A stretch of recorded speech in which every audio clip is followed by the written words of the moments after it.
Andrew, thank you so much for being here. Really appreciate you taking the time out of your evening to do this with me. I think it's really important that we give people a platform to be able to talk about the recovery process because it's, as you have told me in the past, individualized for everybody. So I really appreciate you sharing everything with me. So I guess first, if you could just introduce yourself, where you're from, what you like to do, just kind of give us an idea of who you are. My name's Andrew. I was born here in Wisco. Uh, I enjoy doing spoken word. I don't really know what else to say about myself, really. So maybe we can move along after Yeah, that question. no worries, no worries. So the next one is just kind of get an idea of what made you want to do this interview, and why you think that it's important to share your story. um, I think it's really important to encourage others. Uh, Lately, I've had when I quit, I didn't quit with meetings. I didn't quit with anything like that. However, recently I've started thinking about going to meetings just to let other people know that it is possible. And someday you won't think about it all day long. Some days uh, are so beautiful that you can't remember the life you led before.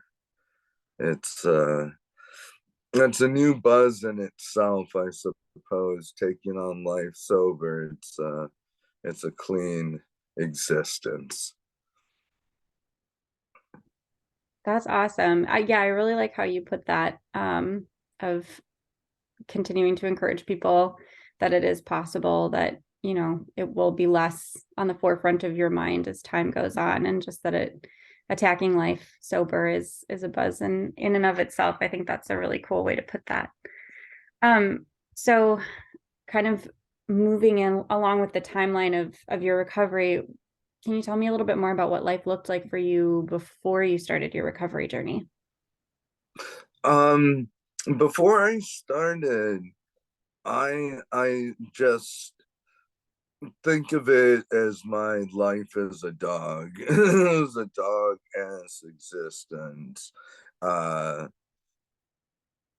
all day long you're just pretty much thinking about your next fix and how that's going to happen, and hustling all day long, and really not even coming up with enough for a flash, just enough so you get by through the day and not be sick.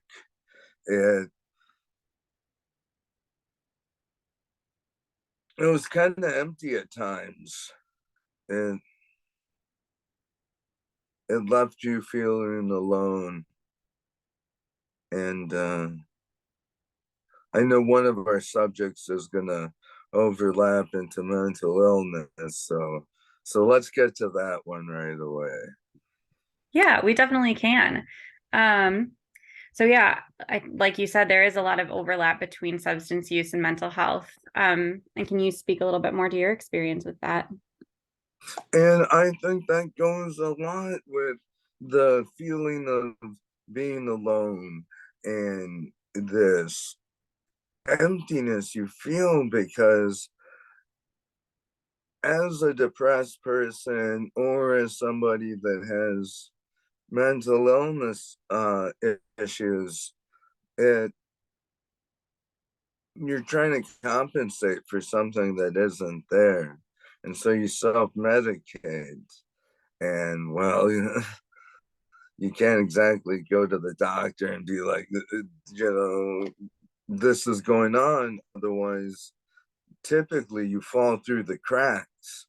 And that's a major issue in today's uh, mental health acceptance. Is I have a friend of mine who recently had to go through brain surgery because every time she would go to the ER, they simply blamed it on DTs. Well, no, she fell through the cracks. They never bothered to do something more than that. And then next thing you know, here we have a larger situation. So I have to say that mental illness and substance abuse go hand in hand. Uh, when when you're sad, you're angry that you can't be happy, and in order to try and get away from that, a lot of people often flee and are accepted by some sort of drug of choice, some sort of poison to numb the pain. Yeah, absolutely. I really appreciate you, sharing that particular example of your friend. Um, do you think that in her case, or how often do you think in other people's cases where there are situations or like true medical problems that become more severe because treatment is delayed because of this healthcare bias that exists for folks who seek care with a substance use disorder? Anytime that it pops up on your medical record that, oh yeah, this person had a problem with this, or this person had a problem with that. Typically, if you have a poison, it's an upper or a downer. Now, she she wasn't looking to go more messed up. She was looking for help. And a lot of people treat their own problems with their drug of choice. And so then when they go to the doctor for a different issue, they refuse to do this even though it's the opposite of the drug of choice. Let's say somebody was really into speed, gets into a car accident, needs something to kill the pain. Not a lot, just something. But they won't prescribe them. They'll tell them, hey, take Tylenol 800, and that's purely because they had a history with drug abuse, even though it's a completely different substance. Um,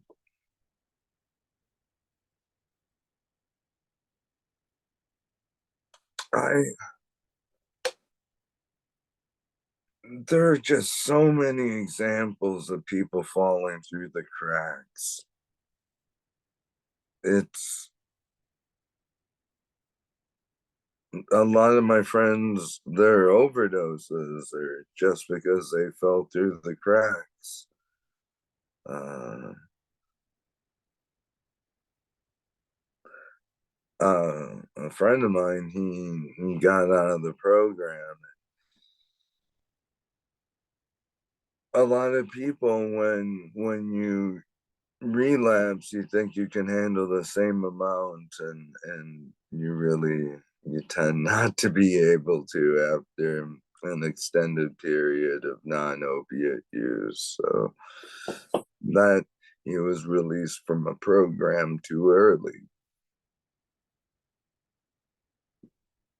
People don't follow through with what needs to be done. Society is has always turned a blind eye to this problem, and it's only now becoming to light because, well, it's affecting everybody. It's not just a lower class skid row uh problem anymore. Mayors, they have children that are overdosing.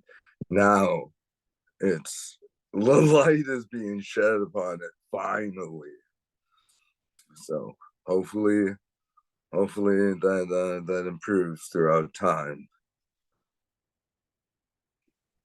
Yeah, I think you bring up a really good point of how, and it's something that I've thought about through my training. and have also, kind of witnessed in certain circumstances with certain patients where perhaps they're not receiving the same quality of care that they would if they didn't have, like you said, that, a substance use disorder diagnosis slapped in their medical record. Um, and when folks have very legitimate reasons to need, pain management, as to go with the example that you gave, um, and, you know, even if they're not given, a certain medication, like it also seems like there aren't always given as many alternative options that you would give any other patient, just because there is that bias that exists. And so I'm really glad that you spoke to that, because I think it's super important that we continue to move towards that more holistic idea of patient care and making sure that we're taking everyone's concern seriously. When I was in the clinic, I mean, I don't want to throw out crazy numbers or anything, but I want to say a good 90% of the people that were in there were because of doctors giving them pain meds and then cutting them off. Can you imagine being on uh I don't know, 80 milligrams of Oxycontin a day, and then like that, your body's gonna notice something's missing. And if your doctor's not gonna do it, you're gonna go to the street. And then you're dealing with something you don't even know the outcome of. You don't know what it's cut with or anything. Doctors need to wean you off. Doctors need to think of different alternatives. Doctors need to follow up with the patient.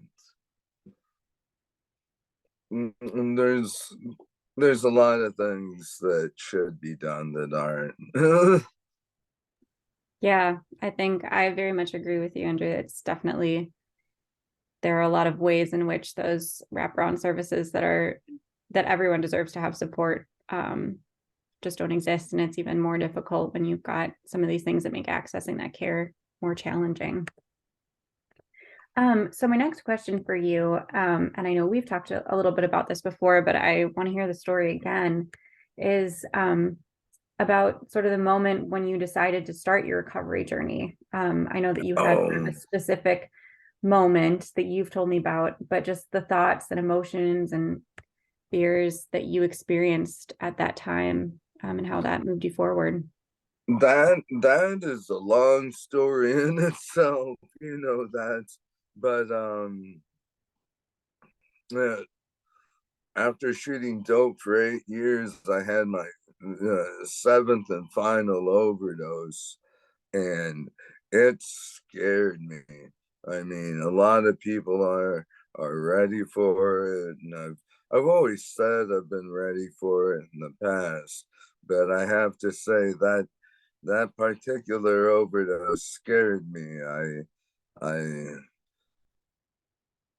I felt my body shutting down, and I was completely aware of it. And my body stopped regulating heat, and I instantly knew I was dying.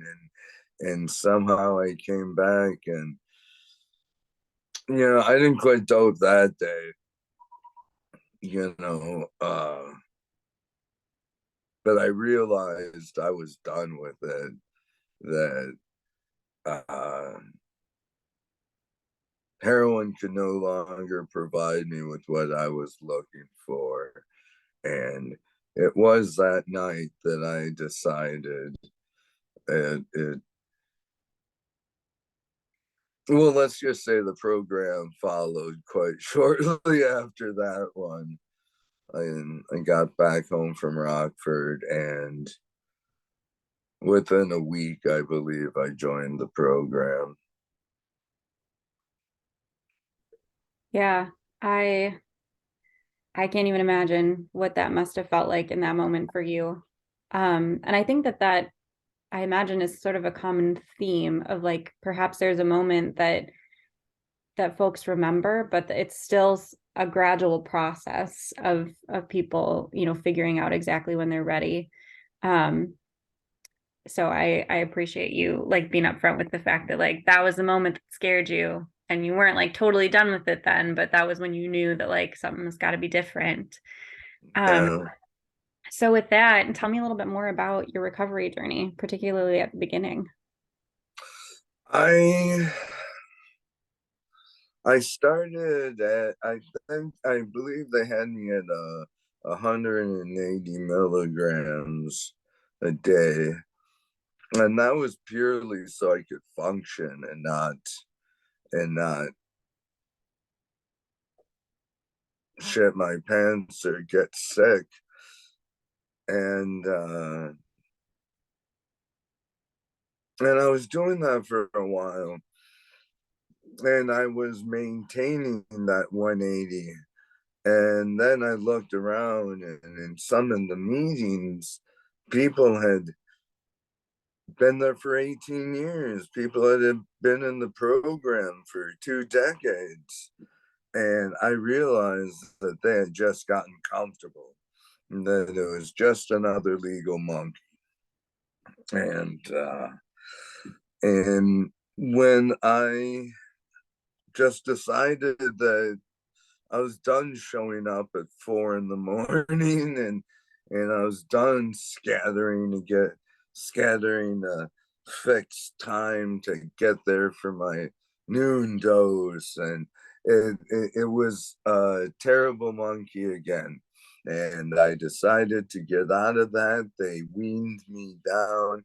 I somehow convinced my counselor to let me go down 5 milligrams a week, which was quite intense.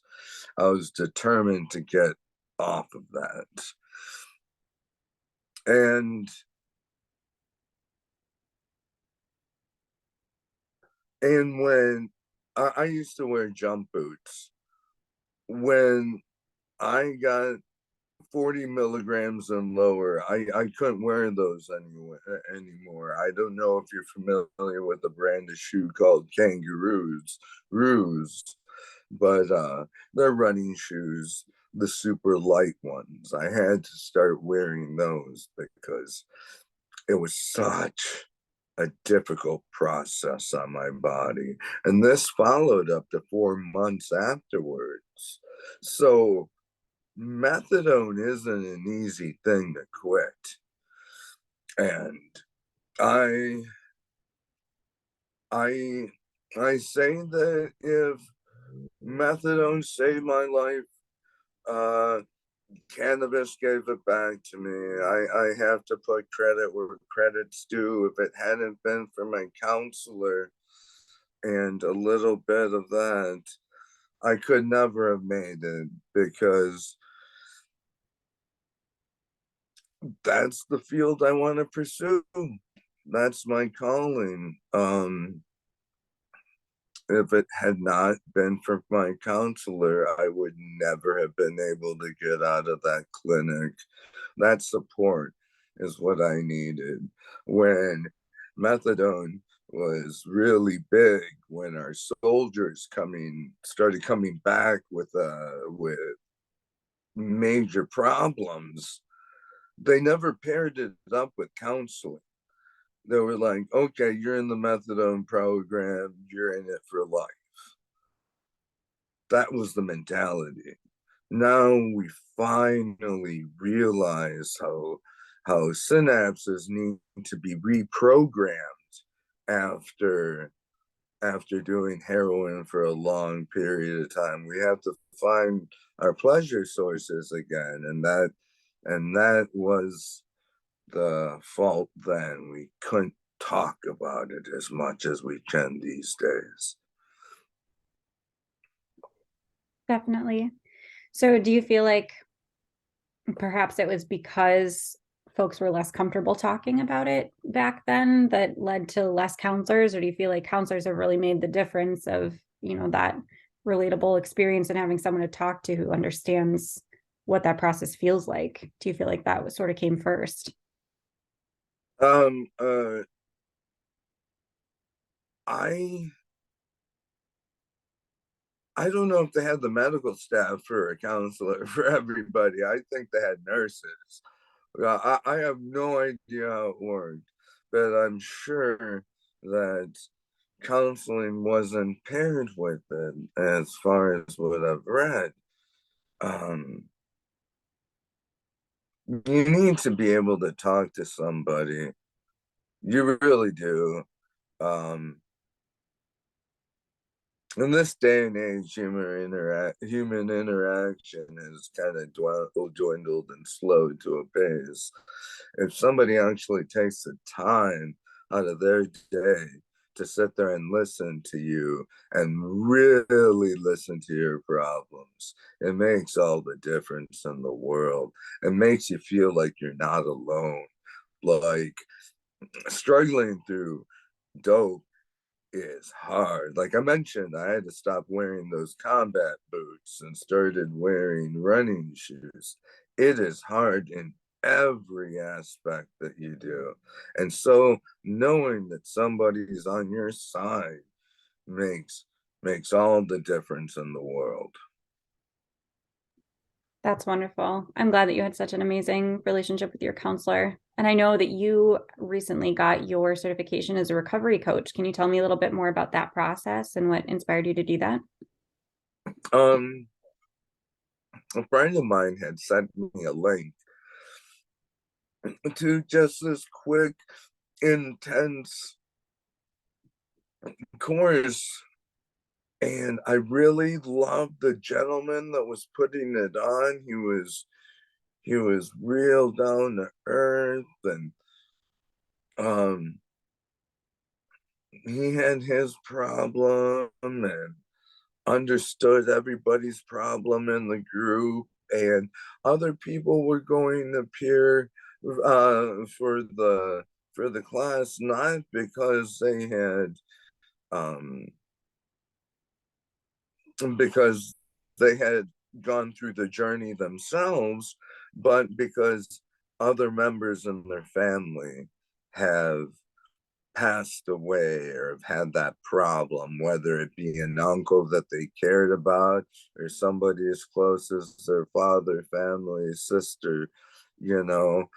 Um, and it shows this great love and humanity when people are willing to see their calling as that because of another person's struggle. And so I have to give props where props is due. Definitely. Yeah, I think we can all, you know, particularly after the pandemic and just everything, having examples that we can see of just that human connection. And like you said, that humanity can be a really powerful thing. So what do you feel like you are going to be able to bring to that role? I'm sure many things, but like what's something that you really identify as a strength that you'll be able to bring to the role of a recovery coach? um, I'm gonna be able to tell where somebody really wants to quit or is just court ordered and needs to be there, or if it's purely on a peer level, even if they don't want to quit, if they're not ready to quit, I'll just babble about how great life is without that substance in your life, and maybe they'll listen, maybe they won't, maybe they'll listen a month, 2 months from now. I'll echo in their head about how great life can be. But um you know, they say the seeds are grown in darkness. So maybe some words I say could actually sprout into a beneficial start for somebody.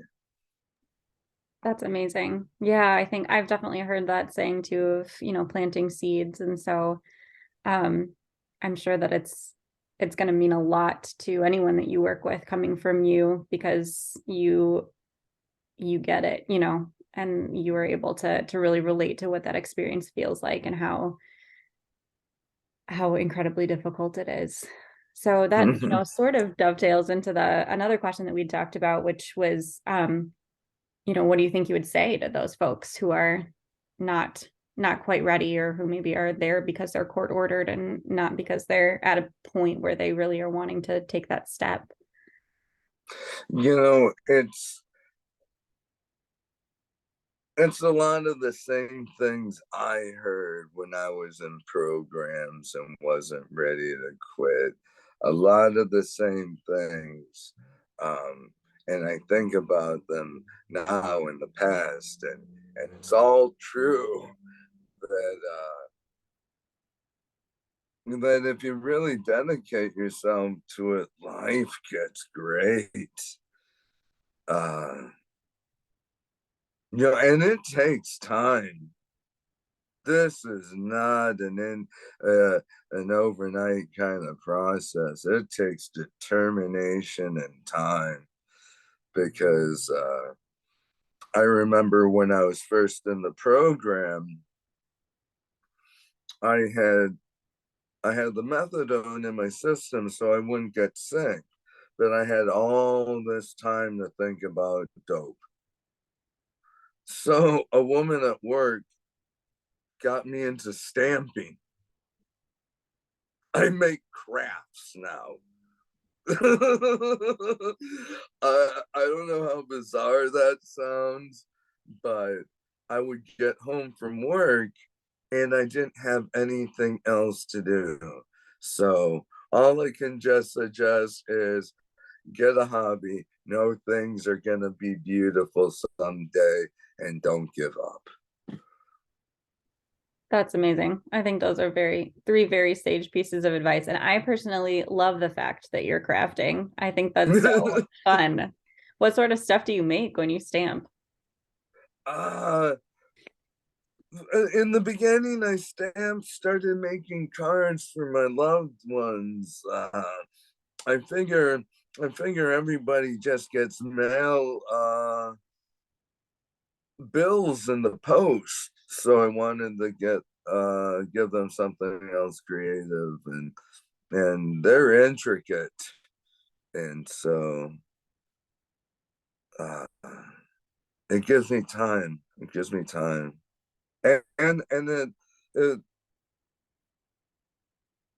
helps me get closer to the person too that I'm making the card for, you know, just remembering bits and pieces of conversation we've had before and interpreting that into a piece of paper. So it's fun. That's very cool. That's very cool. Yeah. And I think, you kind of hit it on the head that, yeah, with snail mail these days, it really is just like bills and spam. So, giving someone sort of an unexpected, like, nice surprise has got to be a very rewarding thing. So that's very cool. And I know you had mentioned earlier, spoken word has been another piece of kind of your recovery and how you've processed through some of these experiences. Can you talk a little more about that? uh, yes, I've really concentrated on two pieces uh, that I speak about my recovery, and the one piece is the one we talked about my overdose, and it gets a little bit intricate, and I have another piece about the beginning of dope, about there's there's a certain uh romantic appeal to heroin. um if if you're struggling with mental illness, heroin becomes an idea that pops into your head quite frequently until you can't stop. And so that beginning piece focuses on the dog life, uh, the grit of it, I suppose. But it's that last piece that I'm really proud of because it does, I hope, deter somebody from trying heroin. It I say all it takes is a taste, and well, there goes a decade.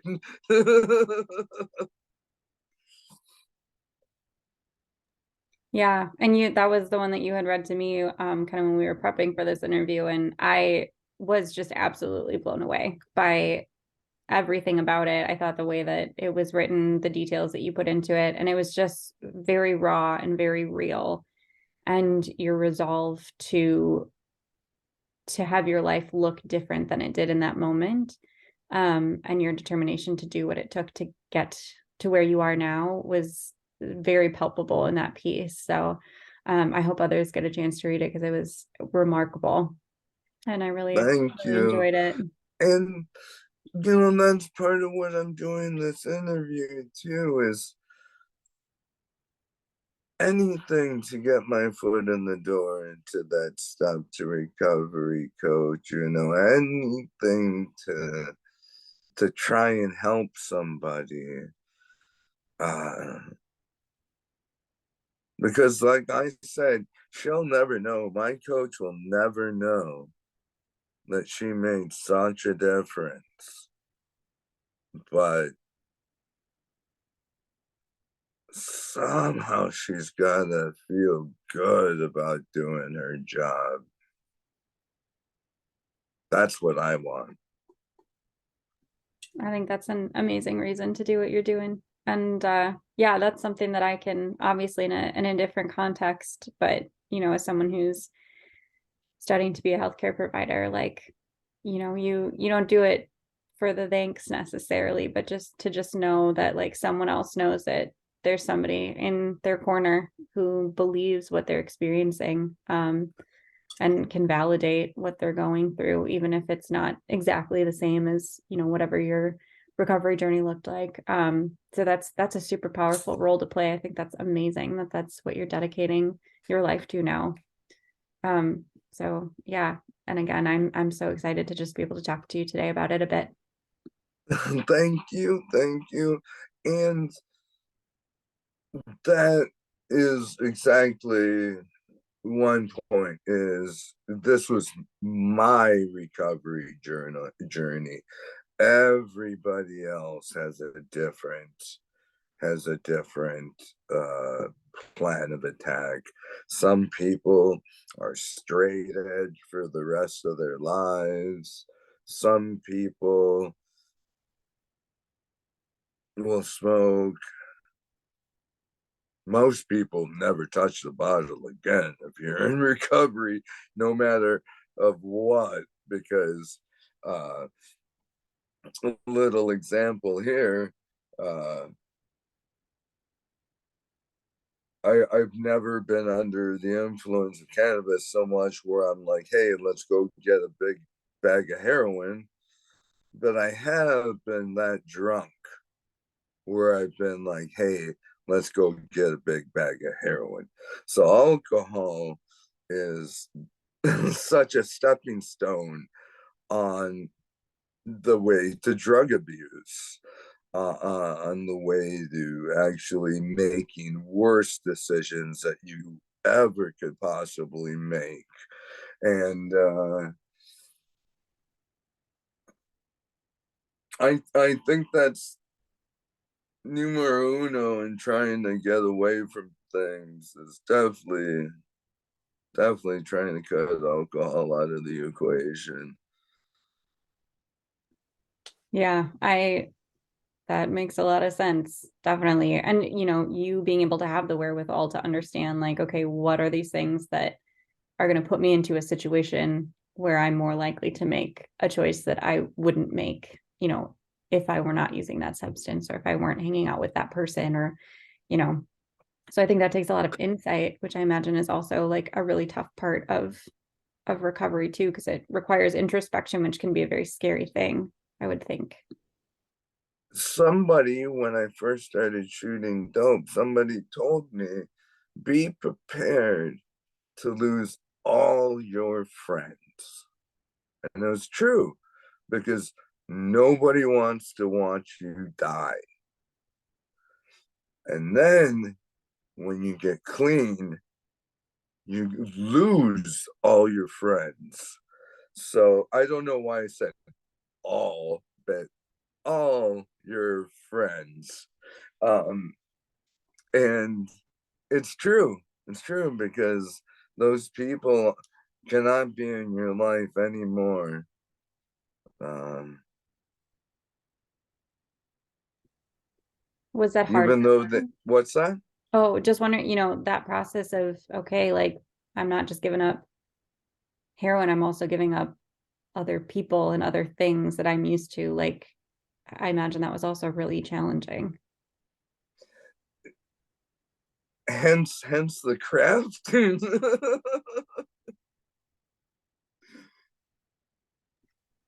I think that is a very productive way to spend your time. So what would you say have been, because you had mentioned earlier, and it's, an important thing to talk about, that everyone's recovery journey looks different. Everyone has, like you said, a different plan of attack. So what have been some parts of your recovery that were unique? I know you mentioned before how you hadn't gone to meetings, and that's something that a lot of people rely on during their recovery journey. But what else do you feel like has been unique about your experiences? um,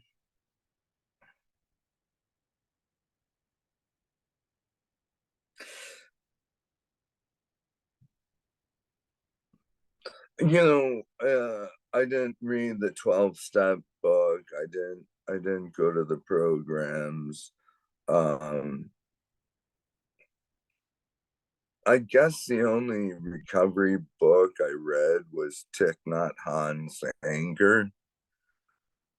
And with the book Anger, it helps realize some of the demons you have within yourself, and some of those that you have to conquer. So that's probably the only self-help book I read during all that. But I've been able to just quit something and leave it. And I wish more people could do that. But it's a hard journey, and I like, honestly, I can't imagine doing 12 steps. I can't imagine going to a meeting 3 times a week, and other people can't imagine just stopping all of a sudden. So it's to each their own, you know.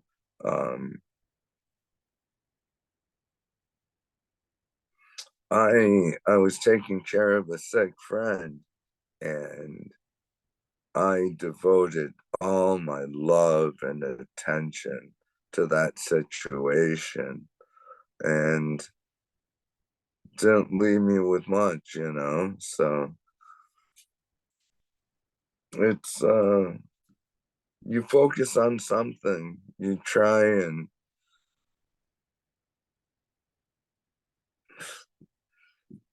find that light. I don't know.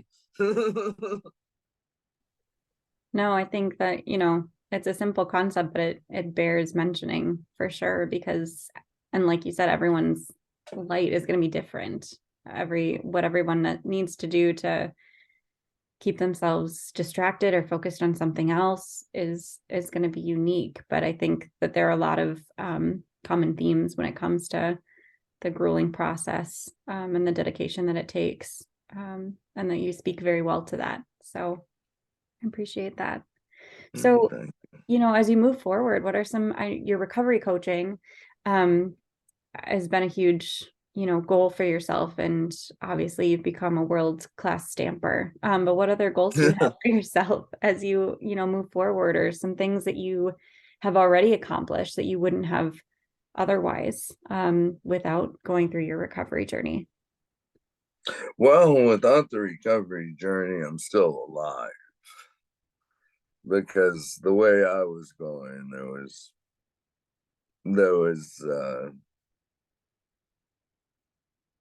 if I were a betting man, as they put it, um, no, my future looks so bright. I don't know. I just have to remember to continue with this. I, you know, some people go their whole lives without figuring out what they want to do with their life. At least I figured it out. Now, now the rest is supposed to be easy. I don't know. I don't know about that one, but at least I have a path now, and and I really want to be that counselor. I really do, you know, because like I said, I can spot somebody that's gonna bullshit me and just do that because they have to, and somebody that is shy and and timid about wanting to say that they're done, but can't articulate the words that simply say I'm finished. You know, saying it out loud sometimes makes it permanent. So if you have somebody to talk to, that's a big help. Absolutely. Yeah, definitely another benefit of a counselor. And I'm sure that for you too, that probably also continues to reinforce your resolve. Um, does it, I imagine it probably yes, but does it ever still get difficult for you? Like, do you ever have moments that, you know, you Oh, cravings for H? Mhm. Uh no, because that, yeah, I'm lucky like that because I talk to uh people that have gotten clean that it'll haunt them to their grave, you know. There's a reason why junkies are junkies. It's that powerful. So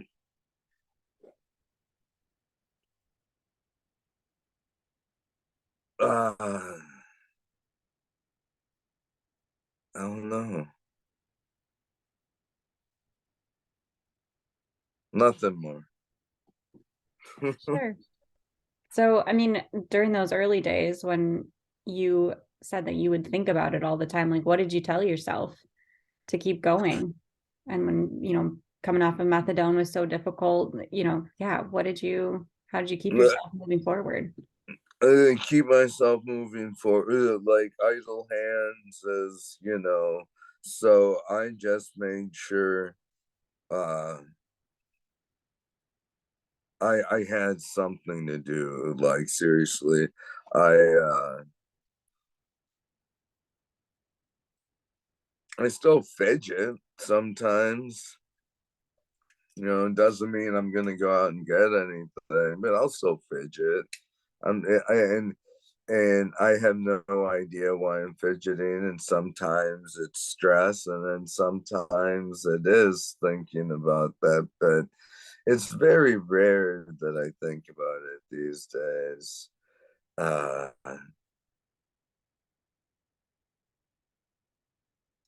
can't, with the exception of these interviews, I rarely think about dope, and it took a long time. I've got 9 years now, so I can speak a little differently than somebody that's only got two. Uh, Not only two is holy crap, but I'll tell you, at 2 years, you're still thinking about it. I what I always say, man, some people will talk to me and they'll be like, "Yeah, I only got 3 days," and I hug them because 3 days is huge. If you're able to skip one day, that's wonderful for you. That's good news, because maybe one of these days when you skip one day, you'll skip 2 days, and a lot of that happens to do with encouragement. Oh, wow, I noticed this. What are you going to do tomorrow? I don't know. Maybe you get that response from them and you just encourage them.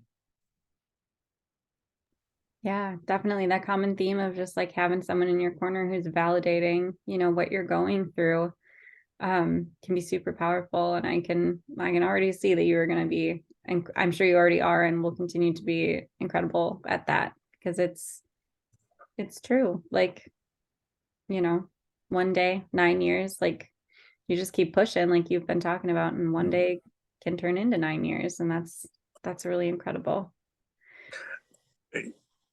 You've seen other people doing it,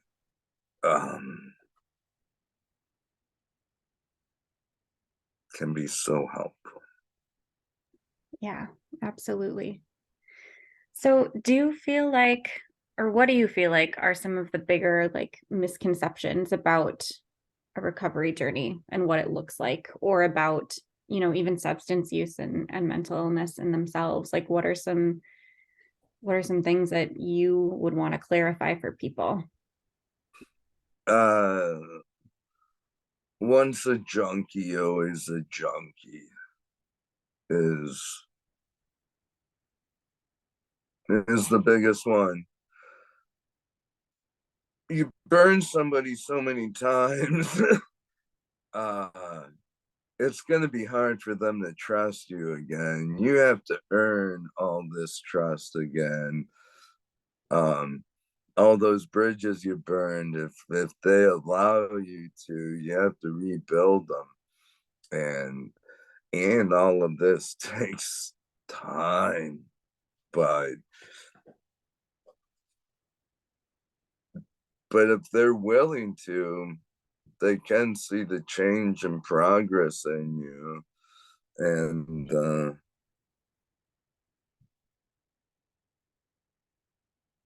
I think it's a good feeling all around. You're coming back to reality, and they're getting the loved one that they once had. So win-win situation. Absolutely. Yeah. And again, just another one of the many components of recovery that is got to be so challenging. But hearing you speak to the reward that comes with all of this hard work, um, is I hope very inspiring for other folks too. Certainly is for me. So I also wanted to point out to anybody that's listening to this, that's going through this problem and this situation. I also want to point out that uh, relapse is part of recovery. Um, it might happen, it might not, but if it does, you can't hang yourself for it. What you do, what matters the most is how fast you get back on that horse. Like, it's real easy to mess up and make one mistake a bender. You can buy a 4-pack, drink 3 in one day, still have that one beer next morning and go, well, I have one beer, may as well drink it. And then that goes, and it continues, and it snowballs. If you make a mistake, just get back on that horse. It's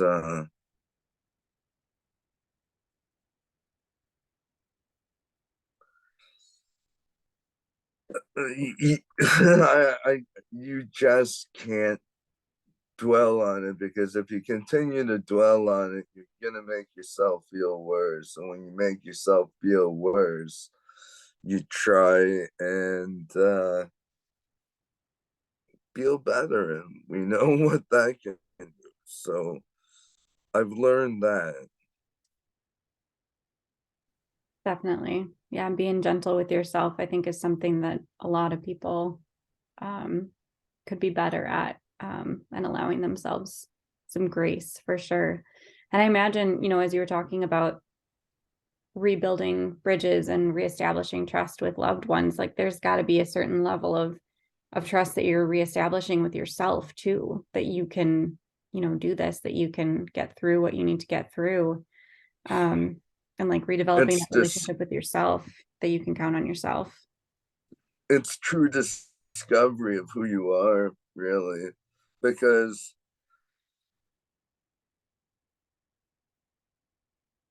I don't know, in society they write off junkies as junkies, but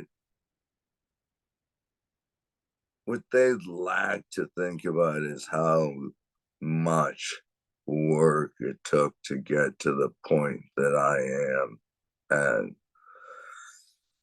And they'll never know, but I'm proud, so that's what matters. Yeah, you should be.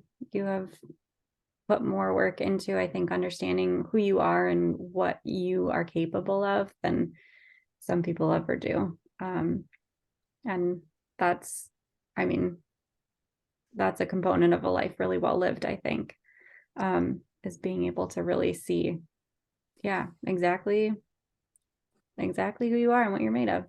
So, Thank you. yeah. Well, Andrew, that was all the questions that we had kind of talked about, or had set up before. But if there is anything else that you wanted to discuss today, um, anything else you wanted to add, more than happy to continue. um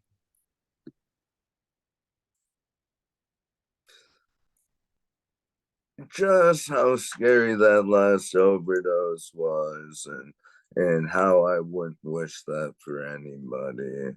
um if you can get help, get help. It doesn't matter what social class you're running with, it's finding itself everywhere. and and if you're scared what your parents might think, uh just imagine what they're gonna think if they're standing over your body. So take that into account. um it's it's kind of a selfish idea to expect it to work out in the end. It's not going to. So uh I just wish the best for everybody struggling. Thank you so much. And, anyone again that you get to work with, talk to, anyone who gets to see this interview or read any of your work, um, is incredibly lucky. And yeah, I guess, again, I hope that more folks get to read that piece that you read to me, because it's, I think, very powerful. Um, so Thank you. yeah. So, Thank you. well, Andrew, this has been amazing. So thank you so much again for everything. Chatting with me, being flexible with me, with this interview. And I'm so excited for other people to get to hear and learn about your life and your journey, as much as you've allowed me to. That's been a true privilege. So thank you. Of course, it was my pleasure.